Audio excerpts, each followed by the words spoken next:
बिस्मिल्लाहिर्रहमानिर्रहीम। नाज़रीन अस्सलाम वालेकुम। मैं हूं आपका मेज़बान साबिर शाकिर, वफाक़ी दारुल हुकूमत इस्लामाबाद से कुछ ताज़ा तरीन इत्तलाआत और हम खबरें आपसे शेयर करते हैं। इस व्लॉग में एक इम्पॉर्टेंट बात कन्वे करूंगा, वो होगी army chief general Asim Munir साहब से मुतालिक और लेफ्टिनेंट जनरल नदीम अंजुम साहब से मुतालिक। बहुत ही ज़रूरी, बहुत ही इम्पॉर्टेंट। अगर उन्होंने सुन ली तो बहुत अच्छी बात है, अगर नहीं सुनेंगे तो फिर खमियाजा वो खुद ही भुगतेंगे, हम नहीं। क्योंकि मुझे लगता यह है कि नून लीग को कोई ना कोई जवाब हो गया है, या फिर नून लीग को इख्तदार में लाने के लिए जो उनसे तवक्को जो कर रहे थे वो हमारी मिलिट्री लीडरशिप से और मिलिट्री इस्टेब्लिशमेंट से, शायद वो तवक्को उनकी पूरी होती हुई नजर नहीं आ रही। क्योंकि अब कुछ दराड़े नहीं बल्कि अच्छी खासी गालम गलोच ब्रिगेड जो है वो उतरने वाली है मौजूदा फौजी क़यादत के लिए। और ये एक अहम गुफ्तगू है जो कि आपसे करनी है, आपको कन्वे करनी है। लेकिन उससे पहले ज़रा सिचुएशन देख लें कि इस वक्त मौजूदा फौजी क़यादत पर यह इल्ज़ाम है,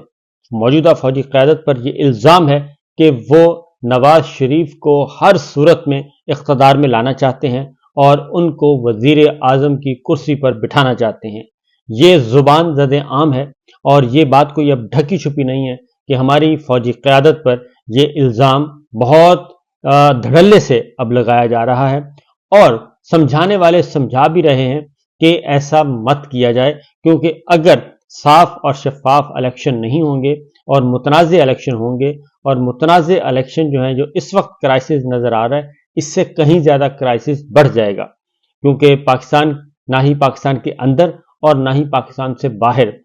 कोई भी इन नताइज को तस्लीम करेगा। उसकी वजह यह है कि दुनिया जानती है और हमारे पाकिस्तान के अंदर बसने वाले भी, हर शहरी और हर ख़ानदान जानता है कि इस वक्त सिचुएशन ये है कि पाकिस्तान तहरीक इंसाफ और इमरान खान नंबर 1 और एक बहुत बड़ी अक्सरियत के साथ नंबर 1 है। इसलिए इनको इलेक्शन से आउट करने के लिए, सियासत से आउट करने के लिए दिन रात कोशिशें की जा रही हैं। और ये कोशिशें जो हैं वो हमारी एस्टेब्लिशमेंट की तरफ से की जा रही हैं, क्योंकि अब ये चीज़ें जो हैं आहिस्ता आहिस्ता खुल कर सामने आ रही हैं और समझाने वाले समझा रहे हैं कि ऐसा ना किया जाए, ऐसे इलेक्शन मत करवाए जाएं और पिक एंड चूज मत किया जाए और सिलेक्शन मत की जाए। इलेक्शन हो, साफ शफाफ हो, पाकिस्तान के अवाम जिसे चाहें उनको मुंतखब करने की इजाज़त दी जाए और उसके रास्ते में दीवार मत बनी खड़ी की जाए। क्योंकि अगर ऐसा किया गया तो हमारी अवाम के दरमियान और हमारे इदारों के दरमियान फासले बहुत बढ़ जाएंगे और कशीदगी में बेपनाह इजाफा हो जाएगा। उसके क्योंकि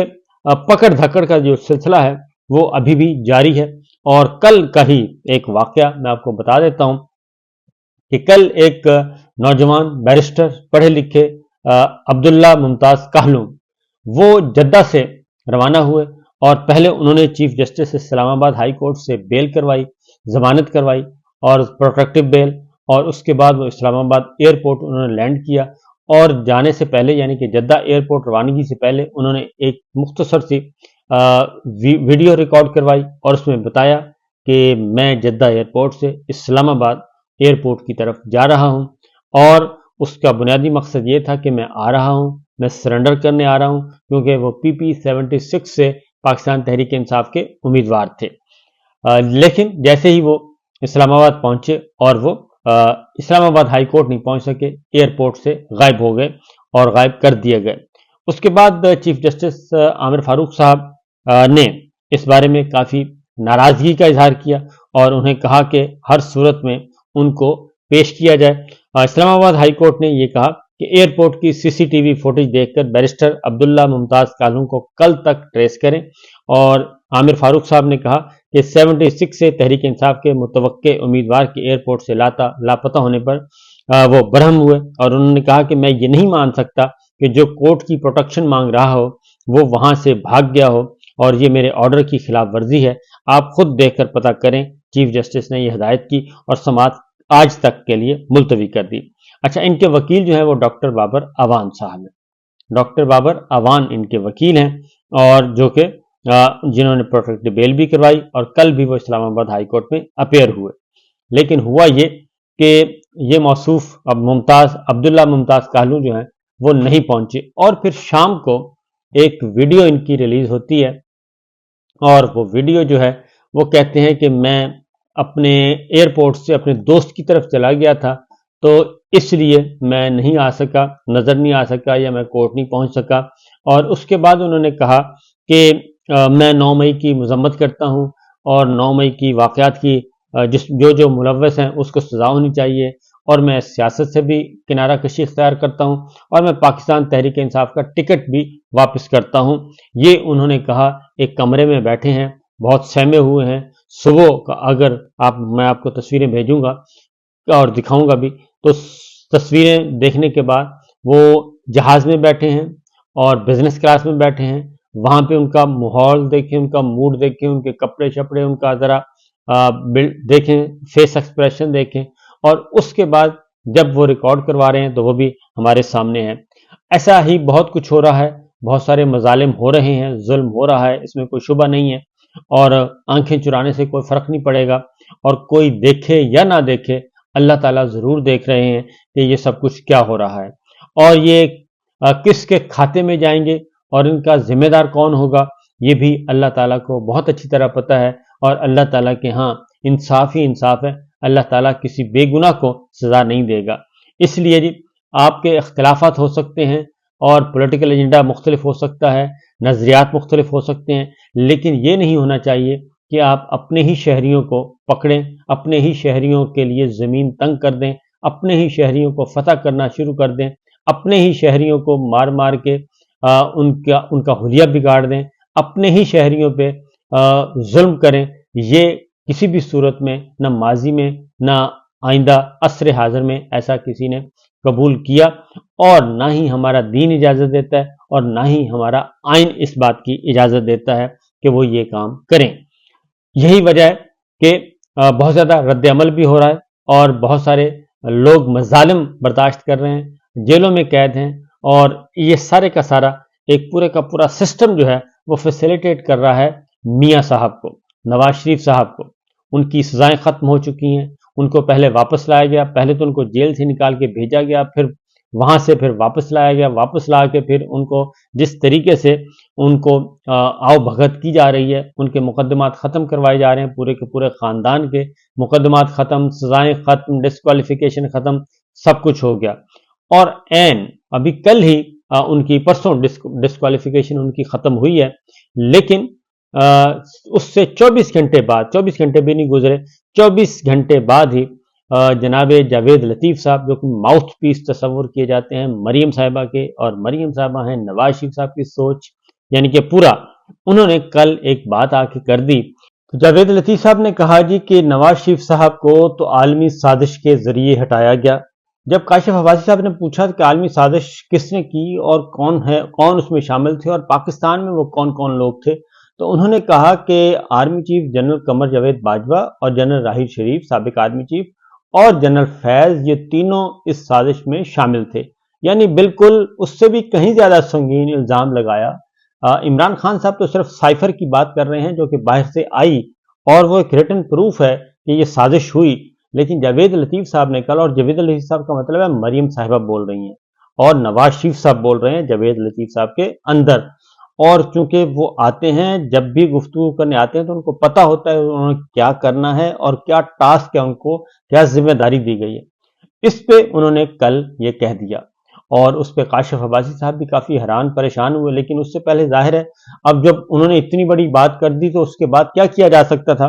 تو کہنے کا مطلب بڑا سادہ سا یہ ہے کہ یہ کر رہے ہیں، جنرل راحیل شریف کو نواز شریف صاحب نے خود لگایا، اور پھر نہ صرف جنرل راحیل شریف صاحب نے ڈان لیکس میں ان کو بیل آؤٹ دیا، باجوہ صاحب نے بھی بیل آؤٹ کیا، اور دونوں معاملات میں، اور پھر اس دھرنے میں جو کہ ڈاکٹر طاہر القادری صاحب کا تھا اور عمران خان صاحب کا،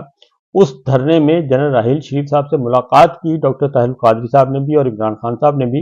اور اس میں انہوں نے بڑے دو ٹوک انداز میں کہہ دیا تھا جنرل راحیل شریف نے کہ ملک میں مارشل لا کا کوئی امکان نہیں ہے، ماورائے آئین ہم کوئی کام نہیں کریں گے، جو آپ کے جائز مطالبات ہیں وہ ہم مان لیں گے، اور اس میں نہ ہی ہم فیڈرل گورنمنٹ کو گرائیں گے۔ ہاں البتہ चूँकि डॉक्टर ताहिरुल कादरी साहब का मसला था मॉडल टाउन सान्या मॉडल टाउन, 14 जवानें जो हैं जानें जो हैं वो शहीद हो गई थी, तो उनके लिए उन्होंने कहा कि शहबाज शरीफ साहब का इस्तीफा आ सकता है। ये बात उन्होंने उस वक्त कही थी, लेकिन उसके बाद बातचीत आगे नहीं बढ़ सकी। कहने का मतलब बड़ा वाज़ेह कि यह है कि राहिल शरीफ साहब भी उस वक्त सपोर्ट कर रहे थे नवाज शरीफ साहब को और गवर्नमेंट को, और करना भी चाहिए था, और वो धरना जो है वो कामयाब नहीं हुआ था, और धरने के नतीजे में हुकूमत का तख्ता नहीं उल्टा गया था। तो इससे उसके बाद जनरल बाजवा साहब का आप देख लें, जनरल बाजवा साहब से इन्होंने जनरल मोहम्मद जुबैर साहब के जरिए सारे मामला तय किए, और तय करने के बाद ये इस वक्त जो सिचुएशन नज़र आ रही है ये उसके नतीजे में है, क्योंकि जुबैर साहब से के जरिए मामला तय हुए, और ये सारे का सारा फिर NRO इनको दिया गया, तमाम मुकदमात ख़त्म हो गए, अब उनकी डिस्क्वालिफिकेशन भी ख़त्म हो गई, सब कुछ ख़त्म हो गया, शहबाज शरीफ साहब के भी, हमजा शहबाज के भी, नवाज शरीफ साहब के भी, मरीम साहिबा के भी, और इस तरीके से वो क्वालिफाई कर चुके हैं। और अब इसमें कोई शुबा नहीं है कि इस्टेब्लिशमेंट की मुकम्मल हमायत हासिल है नवाज शरीफ साहब को, और हर सूरत में वो कहते हैं कि इनको वज़ीर आज़म होना चाहिए, और उसके लिए जितने भी जतन किए जा रहे हैं, और ये हम नहीं कहते, ये मुस्लिम लीग नवाज और शरीफ फैमिली के बहुत ही करीबी लोग कहते हैं, उनकी सोशल मीडिया टीम के लोग कहते हैं जिनसे भी हमारा राब्ता है, वो ये बता रहे हैं कि ये जनाब सिचुएशन जो है बस अब सारी फाइनल, हर चीज़ फाइनल हो चुकी है। तो लोगों पे 9 मई के बाद जितना जुल्म किया गया, क्या वो इसलिए किया गया कि इस सोच को लाया जाए, क्योंकि जो अभी से ये कह रहे हैं कि जनरल राहिल शरीफ और जनरल कमर जावेद बाजवा 2 साबिक आर्मी चीफ और 1 साबिक DGI ये सब कुछ उन्होंने किया था। तो अब ज़रा थोड़ा सा आगे बढ़ते हैं। अगर, क्योंकि इलेक्शन तो ये नहीं जीत सकते, नून लीग इलेक्शन नहीं जीत सकती, किसी भी सूरत में नहीं जीत सकती, और जो ग्राउंड पे नज़र आ रही हैं चीज़ें वो हमें नहीं नज़र आ रही, बल्कि सारी सियासी कुव्वतों को नज़र आ रही हैं। और शायद इसीलिए जो नवाज शरीफ साहब का मुकाबला है मानसेरा में, वो आज़म सवाती साहब के कागजात तो अभी तक मंजूर नहीं हुए, और तो मैंने पिछले व्लॉग में गलती से आज़म सवाती साहब को कह दिया था कि सवात से वो नवाज शरीफ साहब इलेक्शन लड़ रहे हैं। नहीं, नवाज शरीफ साहब NA 15 से लड़ रहे हैं, और वहीं पे आज़म सवाती साहब लड़ना चाहते हैं। आज़म सवाती साहब के कागजात रिजेक्ट कर दिए गए हैं, उनकी अपील भी खारिज कर दी गई है। अभी लार्जर बेंच सुनेगा पेशावर हाई कोर्ट का, और उसके बाद फिर सुप्रीम कोर्ट ऑफ पाकिस्तान में मामला जाएगा। लेकिन बहरहाल ये कहने का मतलब ये था कि एक अलग से बैकग्राउंड था। तो बहरहाल तो इस वक्त सिचुएशन ये है कि ज़मीनी हक़ाइक़ बिल्कुल मुख्तलिफ हैं। तो क्या मुस्लिम लीग नवाज को या शरीफ फैमिली को, नवाज शरीफ साहब को, मरीम साहिबा को इस बात का पता चल चुका है कि स्टैब्लिशमेंट जो है वो उस हद तक नहीं जा सकती जितनी वो तवक्को कर रहे हैं, जितनी वो डिमांड कर रहे हैं कि उनको हर सूरत में ये इलेक्शन जितवा के दिखाएं, क्योंकि इलेक्शन जितवाने के लिए पब्लिक सपोर्ट चाहिए, और पब्लिक सपोर्ट में 15-20, 18-20, 17-20 का तो फ़र्क समझ आती है, लेकिन फ़र्क ही जो हो वो 5-20 का हो तो वो समझ नहीं आती। इसलिए अब ये जावेद लतीफ़ साहब ने जो कुछ कहा,